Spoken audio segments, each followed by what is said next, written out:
안녕하세요. 갑상선 인사이트의 갑쌤 정지인입니다. 지난 시간에 갑상선 기능 항진증의 대표 주자인 그레이브스에 대해서 설명드렸습니다. 간단히 요약하면 갑상선 기능 항진증은 갑상선 호르몬이 혈액 안에 필요 이상으로 많아서 항진 증상을 나타내는 것입니다. 갑상선 항진의 원인은 아급성 갑상선염과 결절성 갑상선 항진, 그레이브스 이 세 가지가 있습니다. 이 중에서 갑상선 항진 환자의 90% 이상을 차지하는 것이 그레이브스성 갑상선 항진입니다. 너무 흔하다 보니까 의사 선생님이 정확한 설명 없이 갑상선 항진입니다 하고 넘어가시는 경우가 많은데요.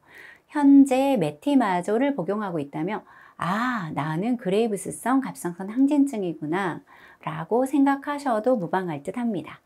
오늘은 갑상선 기능 항진에 투여하는 메티마졸에 대해서 설명드리도록 하겠습니다.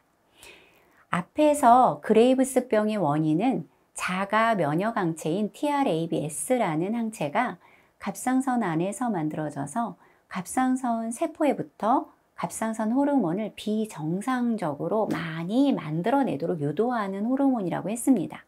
메티마졸은 그레이브스의 원인인 TRAbS를 없애는 것이 아니라 갑상선 호르몬이 만들어지는 과정 중에 TPO라는 매개 물질을 방해해서 갑상선 호르몬이 만들어지는 과정을 막는 역할을 합니다. 1차적으로는 갑상선 호르몬이 과다하게 만들어지는 것을 막는 것이 목적입니다. 또 두 번째는 면역적으로 과열된 자가 면역 시스템을 조절해서 TRAbS의 수치를 떨어뜨리는 것입니다. 여기에서 중요한 것은 메티마졸은 모든 갑상선 기능 항진증의 치료제가 아니라 그레이브스성 갑상선 항진증에 쓰이는 약물인 것을 알 수 있습니다. 아급성 갑상선염은 갑상선 염증이 터지면서 모여있던 갑상선 호르몬이 방출되는 것이기 때문에 메티마졸을 사용해서 인위적으로 갑상선 호르몬을 줄이는 치료를 하면 저하증으로 갈 수 있으므로 투여를 하지 않습니다. 결절성 갑상선 항진증은 일시적으로는 갑상선 호르몬 수치를 낮출 수는 있지만 장기적으로는 치료의 역할을 할 수 없기 때문에 메티마졸로 치료를 할 수가 없습니다. 메티마졸이 그레이브스성 갑상선 항진증에 주로 치료제로 쓰이는 이유입니다. 여기서 중요한 것 한 가지, 메티마졸은 임신한 여성이나 출산 여성에게 투여하면 메티마졸이 태아나 모유에 흘러갈 수가 있으므로 금기하고 다른 약물을 투여하게 됩니다. 메티마졸의 부작용은 위염이나 피부 가려움증 등이 있으면서 드물게는 무가립증이나 간 손상을 일으킬 수도 있습니다. 무가립증은 일부 백혈구 생성을 막아서 질병에 대한 저항력을 떨어뜨리기 때문에 위험할 수 있는 부작용입니다. 메티마졸은 1년 이상 2, 3년간 장기적으로 복용하는 경우가 많은데요. 그레이브스 초기에 메티마졸을 복용하는데 왜 이렇게 오래 먹어야 되나 이렇게 생각할 수 있습니다. 그 이유는 갑상선 호르몬의 수치만 조절하면 되는 것이 아니라 메티마졸을 잠시라도 중단하면 면역항체인 TRAbS가 갑자기 폭증할 수가 있으므로 장기적으로 복용하면서 수치가 안정된 상태를 유지하는 것입니다. 메티마졸을 복용하면서 동시에 갑상선 호르몬제를 복용하는 이유는 뭘까요? 메티마졸은 갑상선 호르몬의 합성을 막아서 호르몬의 과다를 막기도 하지만 호르몬의 수치가 정상이더라도 TRAbS 수치가 지나치게 높으면 수치를 떨어뜨리기 위해 고용량의 메티마졸을 투여하기도 합니다. 이때는 아예 고용량의 메티마졸을 투여해서 호르몬의 생산을 줄이고 대신 갑상선 호르몬제를 투여해서 안정적으로 호르몬 수치를 유지시키는 것입니다. 정리하자면 자가 면역 수치가 높을 때 면역 수치를 떨어뜨리고 불안정한 호르몬의 수치를 안정시키기 위한 조치라고 생각할 수 있습니다.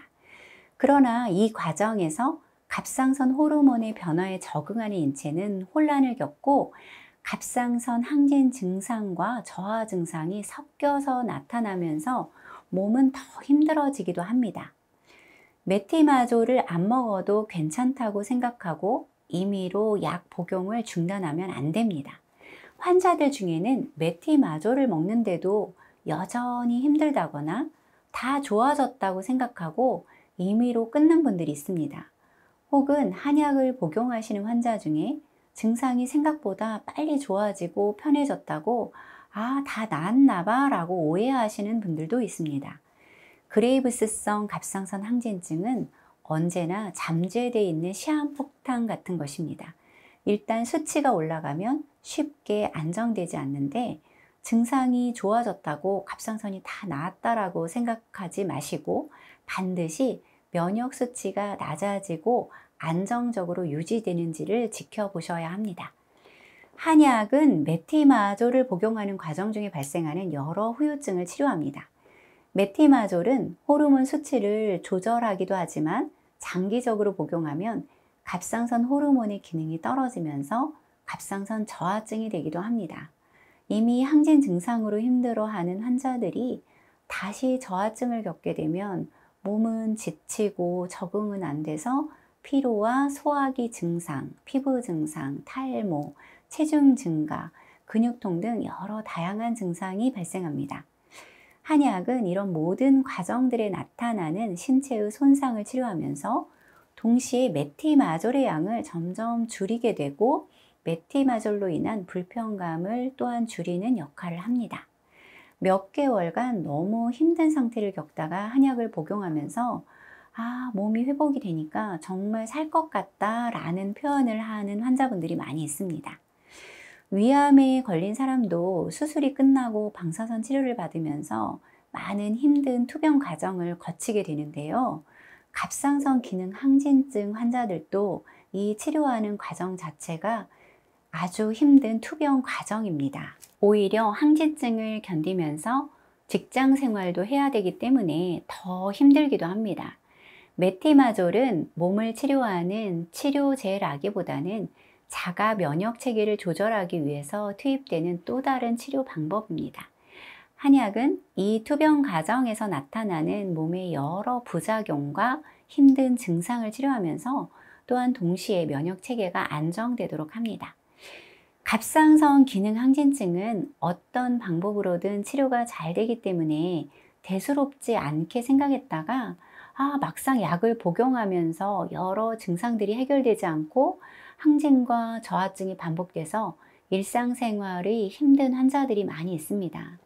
그러나 나의 현재 상태를 잘 파악하고 내가 주로 불편하고 힘든 증상들을 한방과 양방 치료를 통해서 잘 관리하고 스스로 건강한 습관을 통해서 치료를 해나간다면 예전의 컨디션과 활력을 되찾아 살아갈 수 있으니까 이 점 명심하시고요. 긍정적인 생각으로 치료에 임하시기를 바랍니다. 지금까지 갑상선 인사이트의 갑쌤 정지인 한의사였습니다. 감사합니다.